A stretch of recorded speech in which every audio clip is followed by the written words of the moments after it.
Walang plano ang MPBL at ang Gensan na bitawan si Keith Jimenez sa opening season ng PBA. Ayon sa SMB ay plano nila ngayon na ipasok sa rotation si Jimenez, ngunit hindi nga siya bibitawan ng MPBL dahil meron pa itong kontrata sa Gensan. Ayon sa report, nasa December pa mag-expire ang kontrata ni Jimenez sa MPBL, kaya mukhang matatagalan pa nating masilayan si Keith Jimenez sa PBA. Samantala, walang balak na talikuran ni RR Pugoy ang larong basketball matapos lumabas ang balitang meron umano itong sakit sa kanyang puso. Ayon kay Lastimosa na mawawala si Pugoy ng ilang buwan sa PBA matapos itong magkaroon ng myocarditis, isang inflation of the heart muscle. Mababawasan umano nito ang pagpump ng blood sa kanyang puso. Ayon sa doktor na kailangang magpahinga ni Pugoy ng at least 6 months depende sa kanyang healing process. Kabilang sana si Pugoy sa lineup ng Gilas Pilipinas sa nakaraang Asian Games. Ngunit pinalitan nga siya ni Marcio Laceter dahil sa kanyang health issue. Samantala, hindi nga mapigilang maglabas ng kanyang sama ng loob ang former Gilas player at tinaguri ang Pinoy Sakuragi sa mga players na humingi ng bayad na maglaro sa Gilas Pilipinas. Ayon sa kanya, noong kanyang panahon, 300 pesos lang umano ang binigay na allowance sa kadila, panggasolina at pangkain. Dagdag pa ni Mark Pingris na masarap umano na maglaro sa Gilas Pilipinas dahil sa dami ng players sa Pilipinas ay isa ka sa napili upang ipresenta ang bansa. Naglabas ng kanyang saloobin si Pingris matapos ibunyag ni Al Francis Chua at Ricky Vargas na meron di umanong 2 players na nagdemand ng malaking sahod para maglaro sa Gilas Pilipinas. At pinonto nga ni Sir Snow Badua etong si Mikey Williams.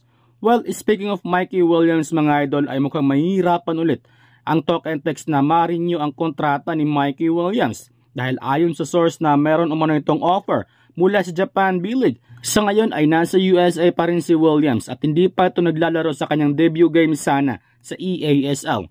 Bukod kay Williams ay may kumalat din na report na humingi umano ng $400,000 or mahigit 21 million pesos ang kampo ni Kai Sotto upang maglaro sa Gilas Pilipinas sa nakaraang FIBA World Cup.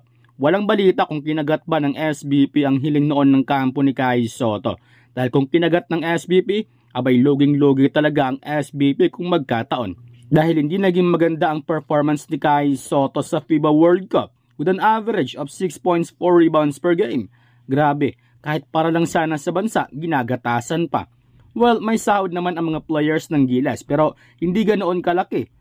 Pero kung maganda ang karera ng Gilas tulad noong Asian Games na nakuha nila ang gold medals, abay tiba-tiba talaga. Sa injury or ano? Mahirap po maglaro na may galing ka sa injury or ano. Pero binigay niya pa rin best niya. Ibang-iba naman kasi yun ano eh. Yung laro niya nung sa stage siya, di ba? Makikita din naman natin yan. Pero para sa akin, mas kailangan niya pang mag-improve na magpalaki ng katawan dahil marami siyang mapapahirapan at mapupuntahan niya yung dream niya kung malaki na yung katawan niya. Bakit? Sa NBA kasi ang lalaki ng mga katawan ng mga katapat niya. At yun naman yung ginagawa niya ngayon. Kaya nagtitrain siya sa ibang bansa, di ba? Nagpapalakas siya, whey protein siya, whey protein. Antayin nyo lang, hindi naman 1 taon o 2 taon, sobrang ang laki na ng katawan mo, malakas ka na eh. Antayin nyo lang huwag nyo i-bash yung tao. Pag nag-NBA yan, putik, dadali niya rin ang Pilipinas, ang bansa natin. Dala natin. Ano sa palagay mo ang kulang or dapat ginagawa niya nung game? Kasi napansin mo yan. At yung mga tao sa comment section natin, sila rin nagko-comment na may kulang na ginagawa si Kai mismo sa game. Kasi binabox out din siya, ang hirap din eh. Siguro, yeah, like what I said, kailangan niya muna makipag-pisikalan. Yun talaga makipag-bunuan, kailangan niya kumuha ng maraming rebound. Kasi yun muna siguro yung priority niya kasi marami tayong mga shooter. Kailangan solid yung screen niya para maging libre yung point guard. Kasi pag nalibre yung point guard, pag humilp yung tao niya, siya rin yung malilibre. Hindi lang siya, lahat sila. Dahil nga sa injury niya, hindi siya nakapaglaro na maayos. Pero gaano ka-importante ang boxing out sa rebounding? Sobrang importante yan sa mga big. Alam mo ba, bakit nakakuha na rin ng maraming rebound si Thompson? Dahil minsan bumabox out siya, tapos kumuha ng rebound, di ba? Importante yun. Katulad ng sinabi ni Lamdang, you control the rebound, control the game. Tama yun. Slam dunk yan. Totoo yan. Sakuragi yan. Dahil pag hindi mo naman nakuha rebound, hindi ka na makakashoot. Hindi mo makukuha yung bola, hindi kayo magkakaroon ng chance, di ba? Tama. Small things pero pag in-apply mo sa basketball yan, napakalaking bagay. Ito na yung pinakamalupit natin magiging topic. Dahil national team. Alright? Lalo na sa mga naging national team, ikaw. Si Kai Soto, naglabas siya ng sentiment niya na hindi nyo alam ang mga sacrifices namin, mga... Totoo yan. Oh, hindi, message niya yan. Ngayon, ang daming comments. Makakapag-sacrifice ka naman, binayaran ka nga ng 22 million. So, ikaw ba nung national team kami, bayad ka? Wala. Allowance lang kami. Wala kami sweldo. Allowance lang. Ikaw, Kuya Don. Nakikita ko sa TV May salary ka nung nag-national team ka? Ano yan, oh? So ngayon, binigyan ka ng 22 million daw. 11 And then Ha? 11. Pinausa mo pa. 22 offer sa kanya, ang hinihingi niya. 22. O, tapos ang binigay nila, 11 million. Mataas pa rin. Taas pa rin, 11 million. Isang buwan lang na liga. Hindi nga lang isang buwan. Mga 2 weeks lang. Si Clarkson, worth it yung 63 million sa kanya. Ilan? Caliber naman 60 yun. million. 60 million? 56 Ah. siya. Ha? 56 kasi 1 ano siya eh. Binawasan mo na naman. Sa peso natin eh. Depende sa 56 million si Clarkson daw. Ngayon, $1,000 yun eh. si Kai Soto, binigyan ng 11. Naglaro. Hindi ko So, alam yan. we love you, Kai Soto. But, yun nga, naglabas ka ng words na hindi nyo alam yung mga sacrifice. Dapat Totoo yung sinasabi ni Kai. na Na hindi nila talaga alam yung sacrifice. Pero alam ng tao to. Alam ng mga taga-Pangasinan to. Ayos tubig lang, makikipagsuntukan ako sa basketball. dahil ganun mo kamahal. Dahil ganun ko kamahal ang basketball. Totoo yan. Hindi ako nakipagbiruan. Ayos tubig lang, nakipagsuntukan ako sa amin. Pero si Kai Soto, 11 million, deserve niya naman yun. Oo, deserve niyo yun. Dahil sa basketball naman, kailangan mo rin naman talaga eh. Kasi totoo yung sinasabi niya, hindi niyo po alam ang sacrifice ng isang player, lalo na pag naglalaro sa Gilas. Explain Kasi mo yan. uuwi ba naman ng Amerika yan dito kung ayaw niya rin talaga maglaro sa Gilas? Dahil sacrifice din sa kanya dahil nagpapalakas siya sa Amerika. Tama.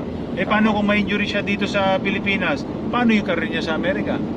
Tama. Di ba? So ngayon, sa palagay mo lahat ng player ng Gilas, may allowance yan. Kagaya sa inyo before. Ito na lang sasabihin ko, no? Ito na lang sasabihin ko. Hindi po ako bias or what. Kung nagpapabayad ho kayo at humihingi kayo ng allowance para sa Gilas, wag na ho kayo maglaro. Marami hong player na mas deserve sa inyo. Wag po kayong ganun. Kung maglalaro lang kayo Para sa pera. para sa apelyido nyo tsaka sa pera, wag kayong maglaro sa Gilas. Doon na lang kayo sa mga usang kayo pwede maglaro. Naglaro kami dati sa Gilas. Wala kaming hiningi sweldo. Binigyan lang kami ng mga panggasgas. Okay na sa amin. Bakit? Putik, bansa yung pinaglalaban mo dyan. Hindi naman yung apelyido mo sa likod eh. Yun na nasa harap mo, yung Pilipinas. Hindi yung Pingris or Alapag ka or L.A. Tenorio ka. Hindi bro. Pilipinas ang dala mo dyan. Hindi yung apelyido mo. Pag natalo kayo, Pilipinas ang dala mo. Pag panalo kayo, Pilipinas ang dala mo. So yung mga humihingi or totoo man ha, kung just in case totoo ha, wag na kayo maglaro. Ayan, there, narinig nyo sa mismo. Nakakagigil ka eh. Ano ba? Alam mo yun, nakakagigil.